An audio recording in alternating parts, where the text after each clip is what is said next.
सतगुरु महेंद्र राम महाराज की जय। गुरुर् ब्रह्मा गुरुर्विष्णु गुरुर्देवो महेश्वरम् गुरुर्साक्षात् परब्रह्म तस्मै श्री गुरवे नमः। तस्मै श्री गुरवे नमः। આજે જે સત્સંગ વિશે આપણે પ્રકાશ કરવાના છીએ એ જીવનમાં ઉતારવા જેવો સત્સંગ છે.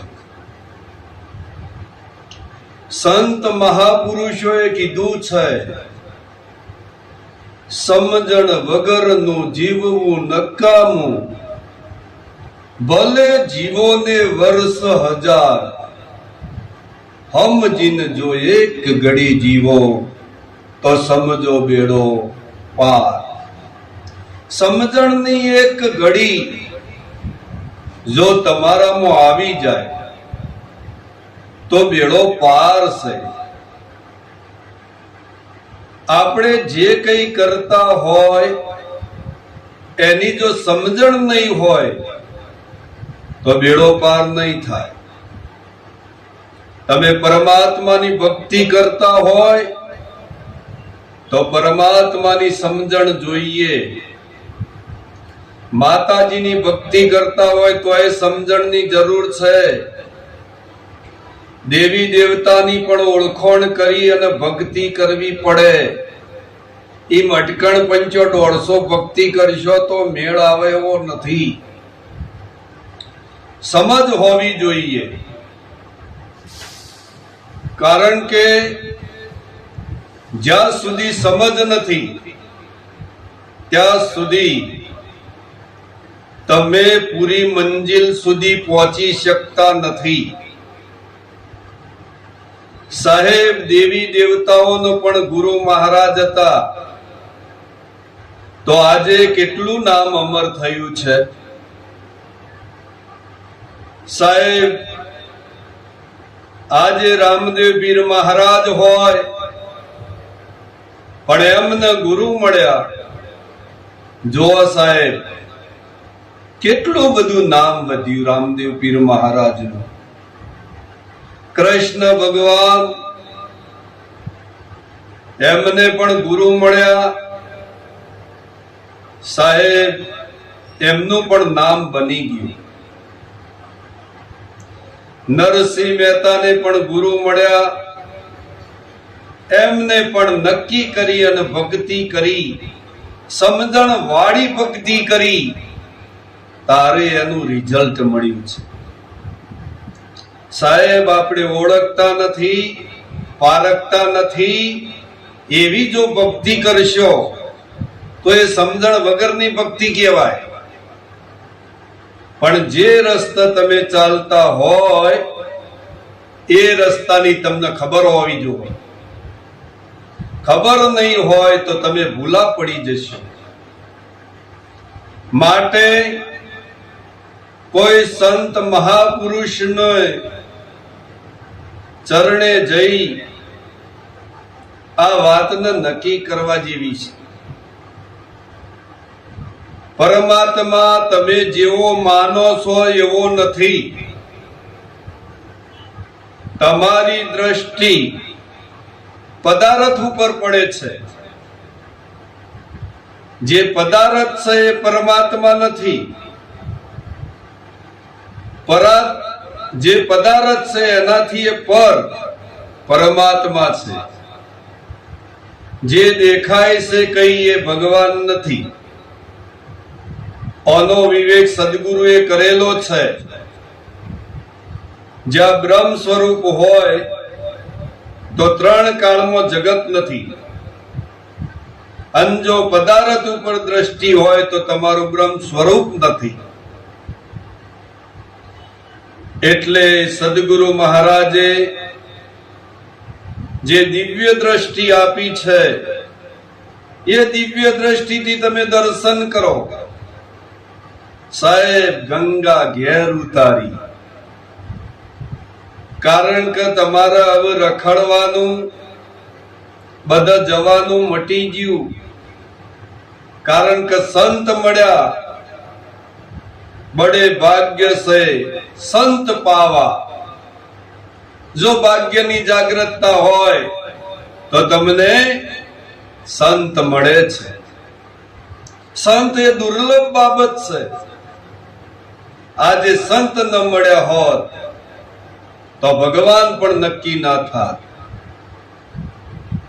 પણ દયા છે મારા ગુરુ મહારાજની, કરુણા છે મારા ગુરુ મહારાજની, કે એમની સમજથી અને એમની દ્રષ્ટિથી જોતા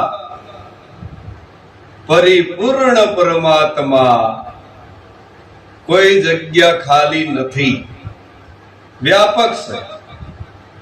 જેમ આકાશને કોઈ ટેકો નથી એમ પરમાત્માને કોઈ ટેકો નહીં. આ ટેકાની સરકાર સજ નહીં. જેને જેને ટેકા લીધા છે એ ટેકો તો નીચે પડી જશે. પણ આ વસ્તુ નિરાધાર છે. નિરાધાર, કોઈ આકાર નહીં સાહેબ. એવી વસ્તુ સૂક્ષ્મથી અતિ સૂક્ષ્મ વસ્તુ તો એ સદગુરુ દ્વારા પ્રાપ્ત થાય છે. એટલે આવા સંત મહાપુરુષોને વારંવાર વંદન છે. સાહેબ જબ લગ નાતા નાત ને જાત કા તબ લગ ભક્તિ હોય નહીં. ભક્તિ કરે કોઈ સુરવીર વરણ જાત રહિત હોય. આ તો જેની જાત હવે હેઠી પડી જઈ છે, જેની જાત મટી જઈ છે અને અજાતમાં જે જ્યાં છે એ આનંદ કરી રહ્યા છે અને સર્વેમાં એક જ પરમાત્મા છે એવું નક્કી સંતો દ્વારા થયેલું છે. હવે મારે વિવાદ મટી ગયો છે. હવે વિવાદ, ઈર્ષ્યા, અહંકાર, અભિમાન આ બધું મટ્યું. પણ જ્યારે જ્ઞાન ઉપલબ્ધ થયું, જેના જીવનમાં જ્ઞાન ઉપલબ્ધ છે એને તો કોઈ પ્રશ્ન પણ નથી. પણ પ્રશ્ન એને છે કે વચમાં ઉભો છે, નહીં આ બાજુનો કે નહીં આ બાજુનો. અને જે આ વચ્ચે ઉભો છે એનો પ્રશ્ન સાહેબ સોલ્વ થતો નથી. જો અધૂરું જ્ઞાન થશે તો પોઈઝન બરાબર છે. અધૂરું જ્ઞાન ખતરનાક છે. અને જો પૂર્ણ જ્ઞાન થાય તો એ આનંદકારી બની શકે છે. એમાં કોઈ બાબત નથી. કારણ કે આજે જેને અમે પરમાત્મા કહેતા હતા, જે મૂર્તિને કહેતા હતા, પણ પરમાત્મા એ મૂર્તિના ઉપર છે એવું નક્કી થઈ ગયું. આજે જેના દર્શન કરવા હોય એ ઘેર બેઠા થઈ ગયા છે. આ સંતોની કૃપા છે. 68 તીર્થ મારા ગુરુજીના ચરણે. 68 તીર્થનું જે ચરણ છે એ મારા સદગુરુ છે. જે 68 અને તીર્થ ફરવાથી એનાથી મળ્યું એ મારા સદગુરુ દ્વારા મળ્યું છે. માટે સદગુરુને વારંવાર વંદન કરવા જોઈએ. અને સદગુરુના સમાચાર જો સાંભળો ને ત્યાં દોડીને પહોંચી જાઓ. એ પ્રગટ પરમાત્મા છે. જો તમારા ઘેર આવશે તો પણ તમારી પ્રગતિ થઈ જશે. માટે સમજણથી જીવજો, સમજણ વગર કોઈ દિવસ જીવતા નહીં. આટલું બોલી મારી વાણીને વિરામ આલું છું. બોલો સતગુરુ ભગવાન કી જય.